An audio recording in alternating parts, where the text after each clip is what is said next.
Hi everyone, I'm Steve Stoller. And I'm Shannah Haley, and this is Inside Plano, where we take you behind the scenes of our city. We'll introduce you to the faces and places who help make this a great place to live. And give us lots of reasons to love Plano.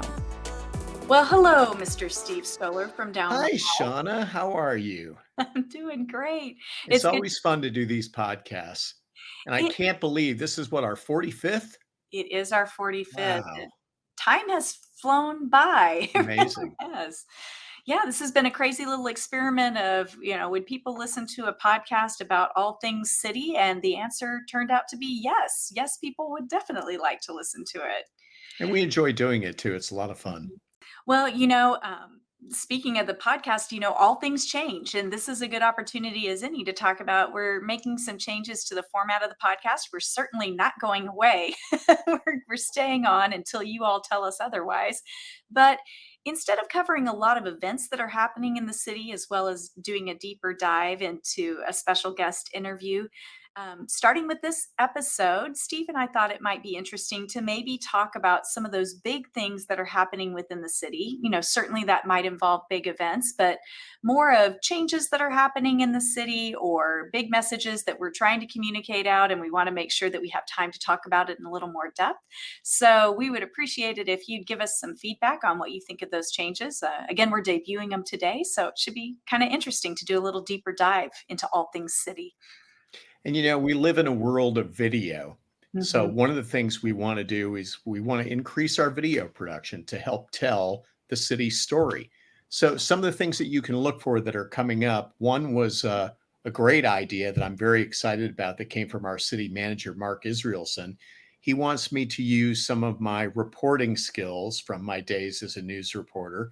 And he asked me to go back out on the street and to do a series called Stoller on the Street. And I'm really excited about this because I love Plano. And the bottom line is we have so many things going on here in our city that the residents aren't aware of, that with the Stoller on the Street, we're often going to ask the question, did you know? Fill in the blank. And we literally have an unlimited number of topics. One example, Shannah, did you know that our nature preserves combined are larger than Central Park in New York City? It just blows me away you don't think about it because it's formatted in a different way, and certainly it's not surrounded by tall buildings, so you just lose track of how big they are. And it could be an event, it could be a service we provide, it could be a project, a road construction project that's starting. We just want to help keep our residents informed about what's going on in our city. And I agree with Mark that I think this is a great way to do it. So Yeah, I'm very excited about getting out there. I think what's nice about it, you mentioned telling the city's story. And what we mean by that is that there are a lot of things that are happening in the city, a lot of services that the city provides to you, a lot of things that happen day to day that if you were just living in Plano or working in Plano, you might not even realize, like why lights are structured the way lights are structured and when a road is designated for repair versus reconstruction. So this is just another way to tell that information. That information may have been shared with you previously in a newsletter, or it may have been in a social media post, but video is such a great way of sharing that story. And um, a lot of our listeners don't know this. Steve knows this story, but I'm going to tell our listeners. When I started working here, Steve and I had actually been classmates in a program through the Plano Chamber of Commerce called Leadership Plano. And he had just left the media to go work for the city of Plano. And I was so nervous about meeting the Steve Stoller, the reporter. And the reason I felt that, I know if you're watching the video, you see Steve saying why. And now we're the best of friends. So I can't imagine working with anybody else. And it makes me laugh to think of how nervous I was to introduce myself to Steve. But I have a hard time imagining anybody getting nervous around me. I don't know. it happens.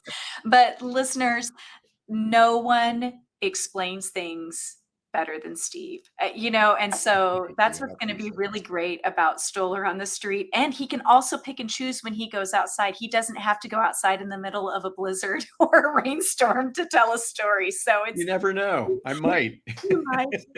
So anyway, I'm You know looking what's forward. funny, Shauna? In talking with a lot of the departments to try and get ideas for Stoller on the Street, I'm hearing a lot of them say that when they tell our residents who use the services about what we provide and what we have available, a lot of them respond with, "Gosh, I didn't know that." Right. So that's one of the reasons why we're doing this. We want to let you know it really is amazing how many things that we have for our citizens here. So we're gonna really make an effort to let you know what we got going on. And then something Absolutely. else we're doing is we want to highlight all the wonderful things that people in Plano do. So we have two series to do that. Mhm. One is called Plano Proud, and that's about people who live in Plano doing whatever they do to make us proud. And that also is a very wide array of possible topics. And then the other one is we want to highlight people over the age of 60 who are doing wonderful things. How many in a score, Shauna? 20, How many in three score? 60. So our series is called Three Score and More. It's Very people clever. 60 and over, and it's the amazing things. And we've already done a few stories about some of these things, and I think people will really be touched by some of the great, incredible things that are being done by our people, our adults over the age of 60 in this city.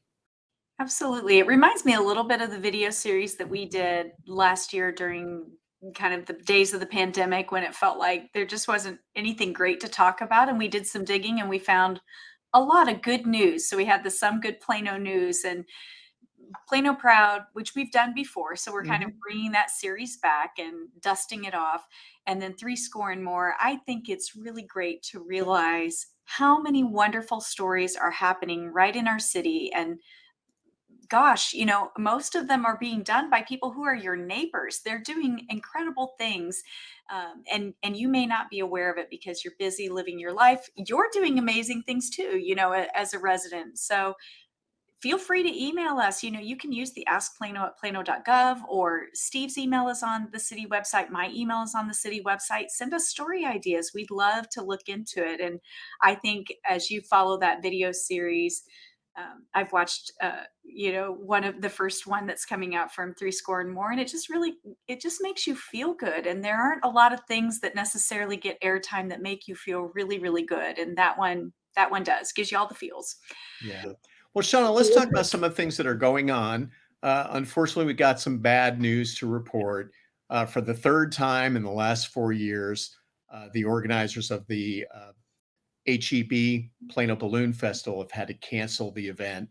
They have some obvious concerns this year because COVID is coming back in a big way with the Delta variant. So they had to cancel the event. And I know you and me and a lot of other people are very bummed out about that because we were looking forward to it.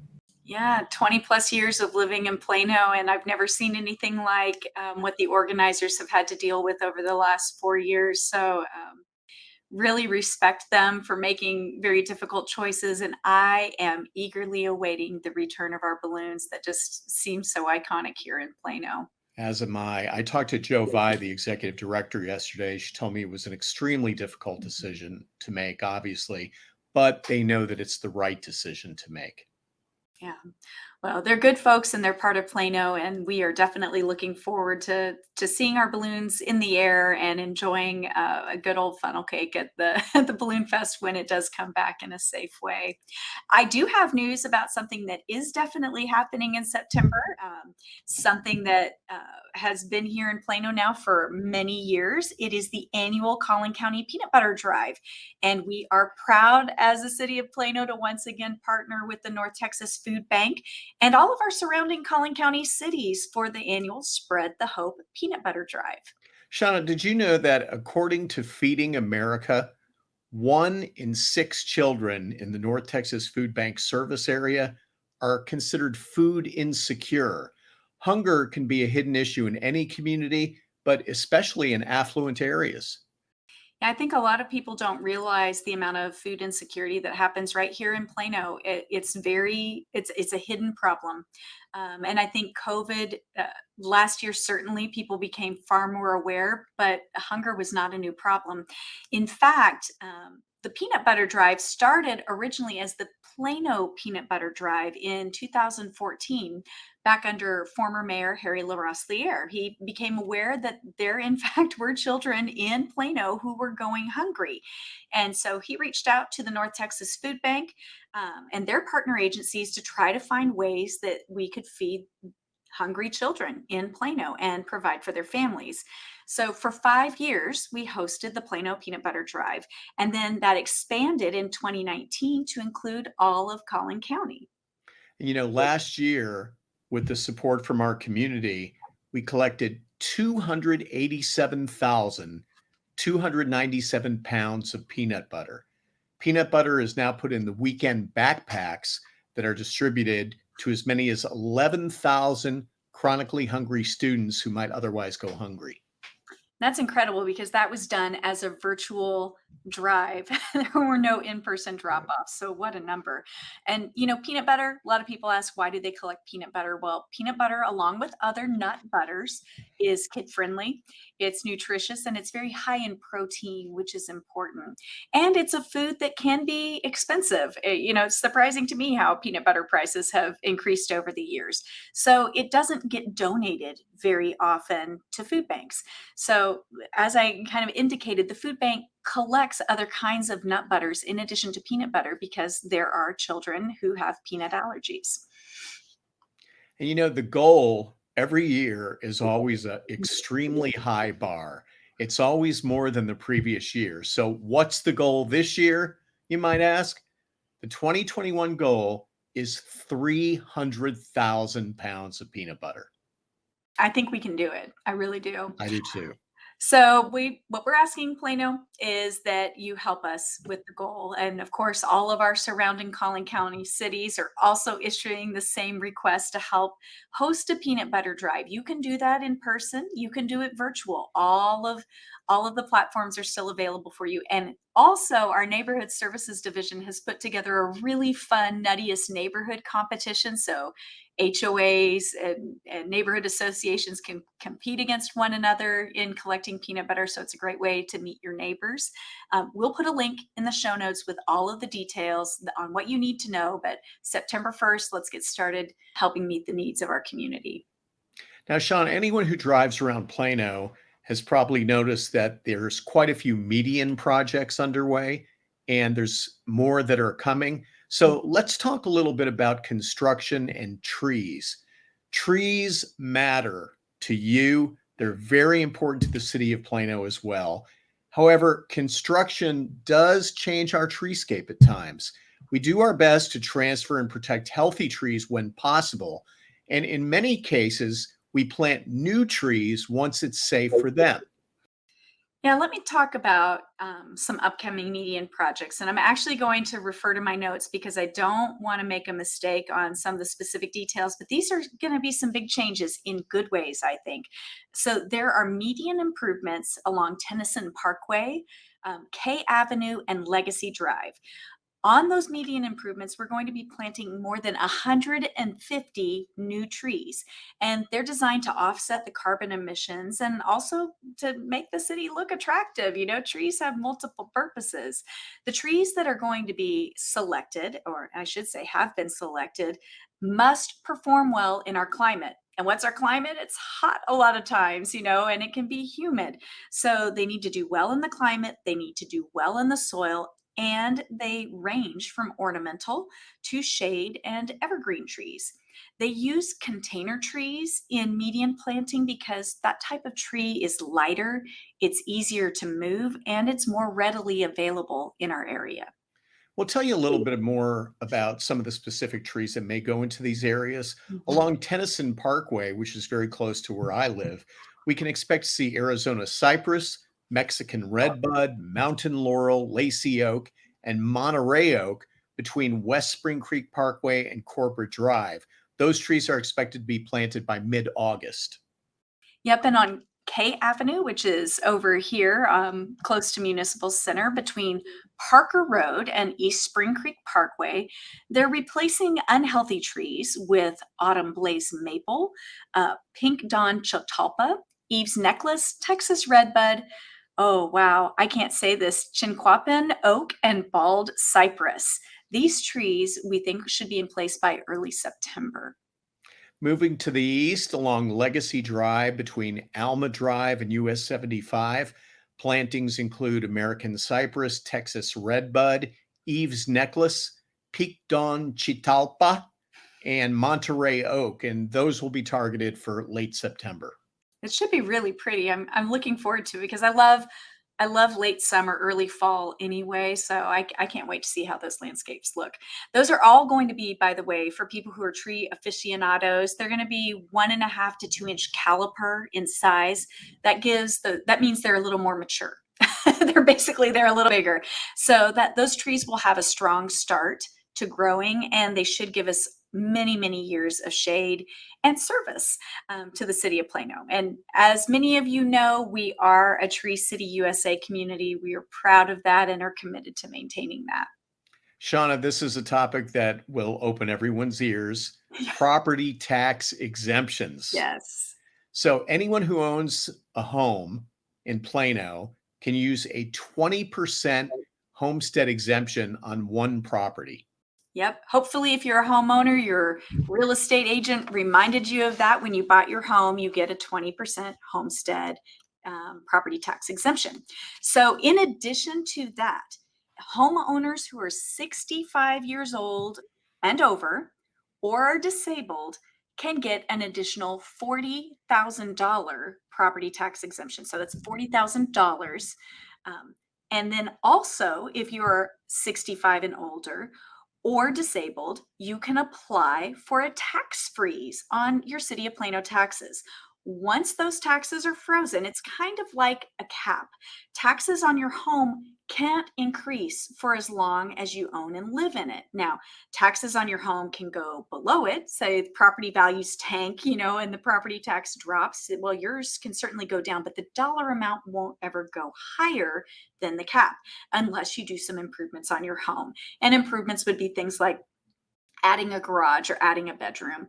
And then in that case, your tax freeze would adjust to reflect improvements. Now, I've had residents ask, Steve, so I feel like it's worth mentioning. They say, well, I see my property tax bill, my appraisal rate goes up every year, but you said you've frozen my taxes. Remember, you see your appraisal value. There's nothing saying that your property isn't going to appraise for more value, but you need to look at the dollars that are associated with the taxes.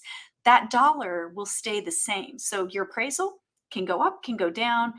The dollar value will stay the same unless it reflects going down. So if that makes sense. That's right. And getting these exemptions are relatively easy to secure. All you have to do is simply fill out and submit the residence homestead exemption application.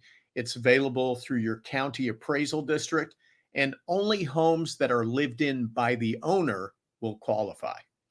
Yep. So how do you know what county? Well, most of Plano is in Collin County. So you would contact the Collin Central Appraisal District. And by the way, you'll want to contact the Central Appraisal District if you have questions too. Like, has the exemption been applied to my home? How do I apply for the exemption? They are the appropriate people to contact, but we just want to make sure those are available to you. So Collin County, Collin Appraisal District. If you are in the northwest corner of Plano, you may be in Denton County, and you can contact the Denton Central Appraisal District. With us now is our special guest, Katie Masucci. Hi, Katie. Hey, Steve. Hey, Shannah. How are y'all? Great. Katie is our Senior Environmental Education Coordinator with a specialty in water, right? That's correct. Well, Katie, we always like to start off our interviews by asking our fellow Team Plano members to tell us something about themselves that we don't know.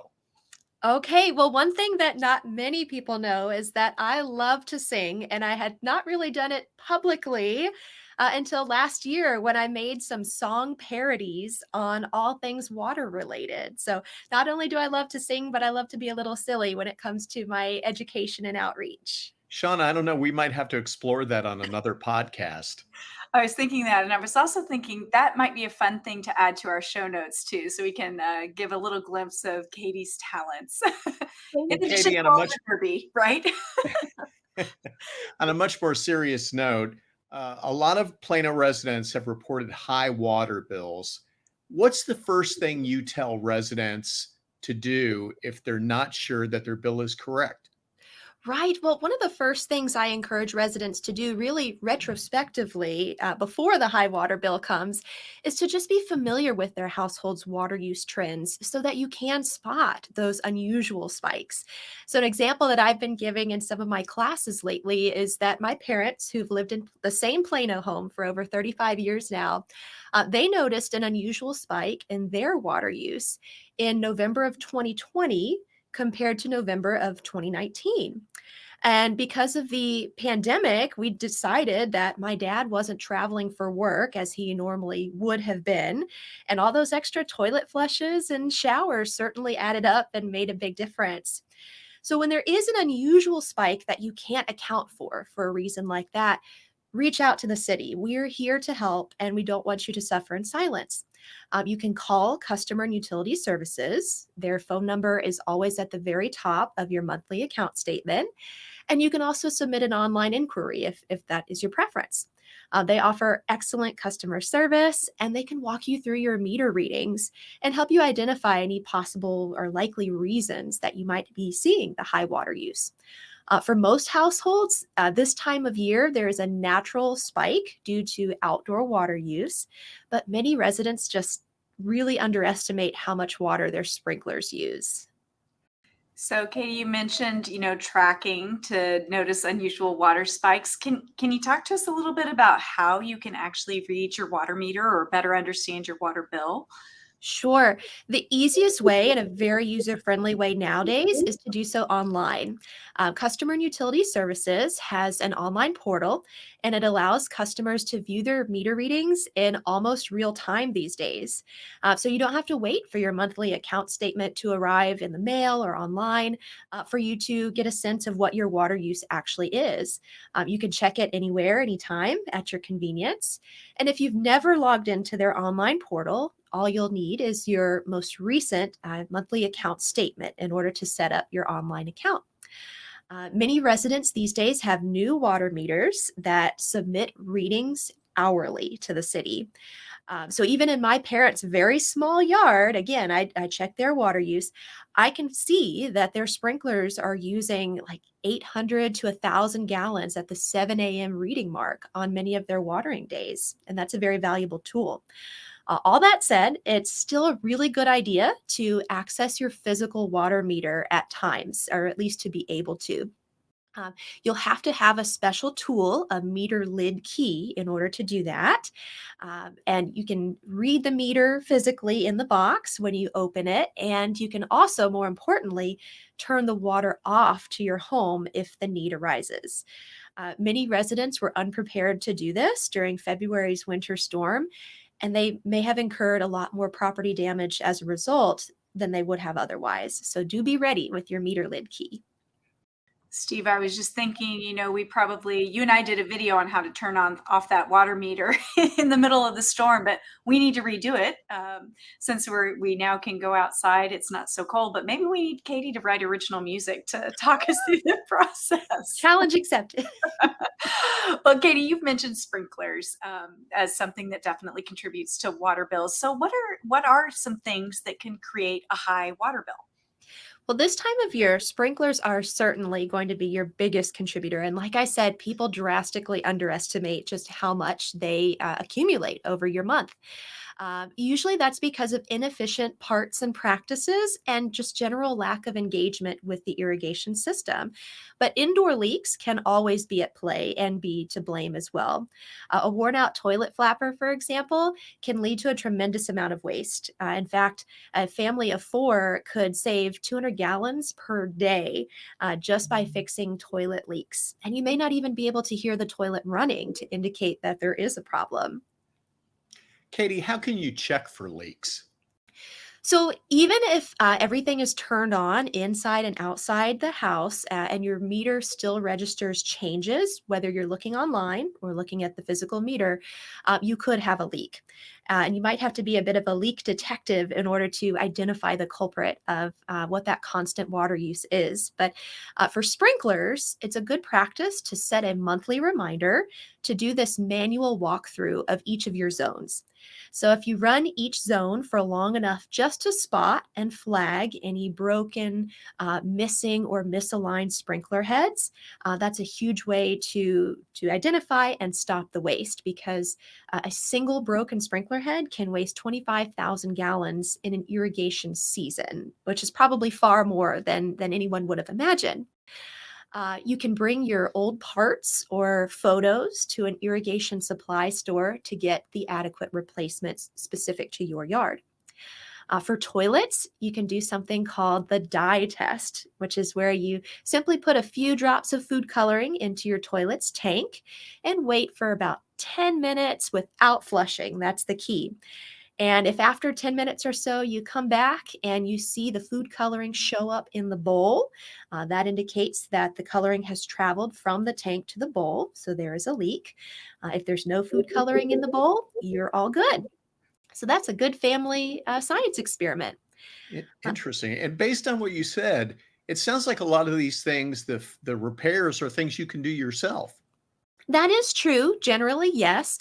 I will say, regardless of if you're DIYing a project or hiring help, don't put off the repairs and hold on to any receipts or invoices that you might accumulate.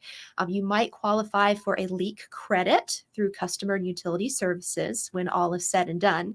And that's a partial rebate on the charges accrued while the leak was ongoing. As far as sprinklers, we certainly encourage your familiarity with your irrigation system, but it is important to note that any hired help for your sprinklers must be licensed in the state of Texas. Fixing a leaky toilet, though, is often as easy as just replacing the flapper to ensure a good seal between the tank and the bowl. And that's a very easy and affordable DIY project. Well, Katie, my husband and I often joke that we are not so great at fixing. We normally hire people to fix, and it's mostly just because I don't feel confident. So, are there classes and things like that that I could take that would help me feel a little more confident in those jobs? Yes, and that is our goal, certainly. Live Green in Plano offers topical, virtual, and in person at times classes year round. In the cooler months, we tend to focus on indoor water use, and in the warmer months, of course, we focus on outdoor water use. We've really just wrapped up our summer irrigation education campaign that consisted of both in person and virtual classes. But don't fret if you miss them, because all of our virtual programs are recorded and are available on demand anytime. And you can go to plano.gov/seed programs and click our Learn Online tab, and that will take you to our menu of all kinds of water efficient topics. There's also, for sprinklers, specifically, we have an online learning tool called Water Everywhere, a guide to sprinkler repair. And you can find that at plano.gov/modules. It teaches you about your sprinklers and lets you practice concepts with a game-like interface. Oh, very cool. Well, I could handle that. So, it would make me feel a little better than knocking on the door to ask my neighbor to help like I did last time. Well, tell us about some simple ways that we could save some water at home other than fixing leaks. Sure. Well, this time of year, as I've mentioned, outdoor water use really accounts for the majority of our regional water use. Up to 50 or more percent of our clean treated drinking water goes on our landscapes this time of year, which is astounding. So, the most impactful thing that you can do is to let your sprinklers supplement rain, not the other way around. Unfortunately, many residents set it and forget it in terms of letting their controller just run on their watering days, regardless of the weather. So, with this week's rain, for example, it's really feasible to simply turn your controller off and reassess your yard's needs for next week and beyond. And we encourage residents to subscribe to watermyyard.org to help them with this, to get the free, customized weekly watering advice that can help them make an educated decision on when and how much to run their sprinklers. And as I've said before, just get familiar with your household's water use. Pay close attention to that monthly account statement, or even better, go online to the portal and see those hourly meter reads and know when there's an unusual spike and where to seek help. Katie, is there anything else we need to know about becoming water wise at home? Well, I just want to tell you about one more thing, and that is my favorite event that my division hosts each year. It's called the WaterWise Landscape Tour, and it's coming up on Saturday, October 23rd. Using the right plant in the right place is another way to significantly reduce your water use, using plants that are Texas hardy. And we want to show you those plants and some homeowners that are using the plants and the practices that we teach about. So if you come to the landscape tour, it's free, self-guided. Hopefully we'll have beautiful weather, and it coincides with the monarch butterfly migration. So bring your camera. Thank you so much, Katie. It's always nice to have you on our Inside Plano podcast. That's Katie Masucci, our Senior Environmental Education Coordinator. Thanks again for joining us. It's my pleasure. Thank you both very much. Thanks, Katie. Bye. Well, Steve, Katie Masucci is always one of my favorite guests. And I had almost forgotten that we had her as an earlier guest. I need to go back and look up what episode that was. Maybe put a link in the show notes. I love her energy. Yeah. She's very passionate energy about people conserving water and getting the most for their money.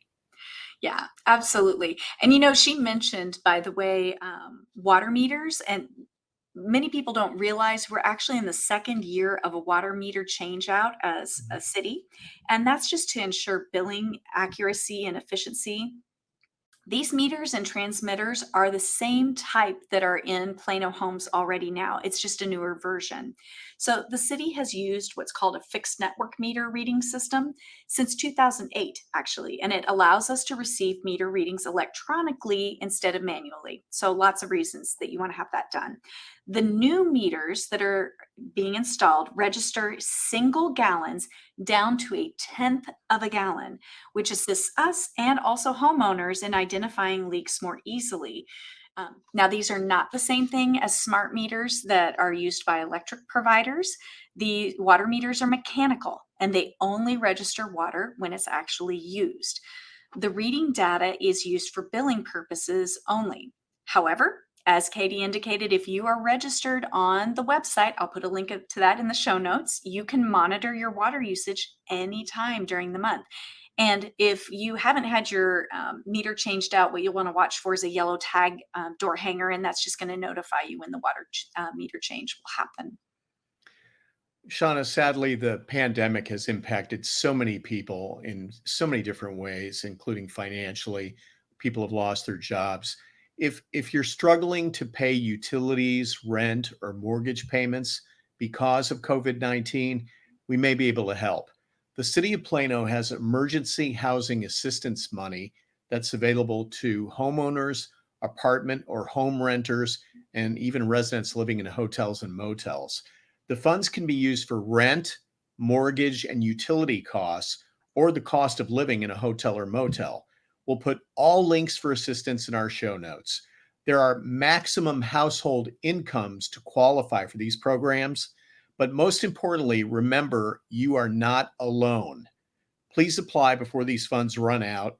While visiting our page, check out other resources to help you, such as food, mental health care, and more.